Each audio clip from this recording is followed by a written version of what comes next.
It is said that Longinus was the notable Roman centurion who was officially tasked with piercing the side of our Lord Jesus Christ while he was hanging upon the cross during the heavy hours of his crucifixion, an act that was meant to confirm his passing, but instead became a moment of profound spiritual significance for the soldier himself. In his capacity as a high-ranking officer, Longinus was accustomed to performing many grim and difficult tasks such as driving the heavy iron nails into the wood, assisting in the physical labor of raising the cross upright for all to see, and leading his company of Roman soldiers from the very front lines of duty with a disciplined and unwavering commitment to the strict military orders that had been given to him by the Roman authorities who governed the region during that time. At the very moment when the flow of blood and water from the sacred body of Lord Christ splashed down and fell directly onto the weary face of Longinus, a miraculous transformation occurred as he instantly regained his physical sight, which had been failing him.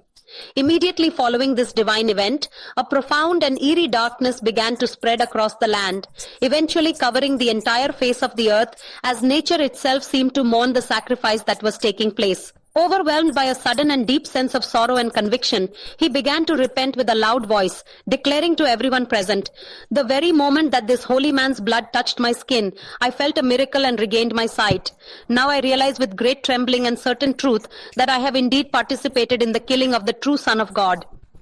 This realization marked the beginning of his complete transformation from a hardened Roman soldier into a faithful, devoted believer. In a cruel attempt to silence his testimony, his persecutors eventually resorted to cutting off his tongue entirely. However, even without the physical means to speak, he was filled with an exceptionally strong faith to stand as a powerful witness for Christ, and miraculously, he continued to preach the gospel message even more clearly and much more loudly than he ever had before, stunning all those who heard his voice and witnessed the incredible power of God working through his life. Fuming with intense rage and falsely believing that Longinus had somehow caused his own blindness, the angry governor ordered the soldiers to take Longinus and behead him immediately. Following the governor's strict orders, the soldiers then proceeded to behead Longinus, finally ending his earthly life.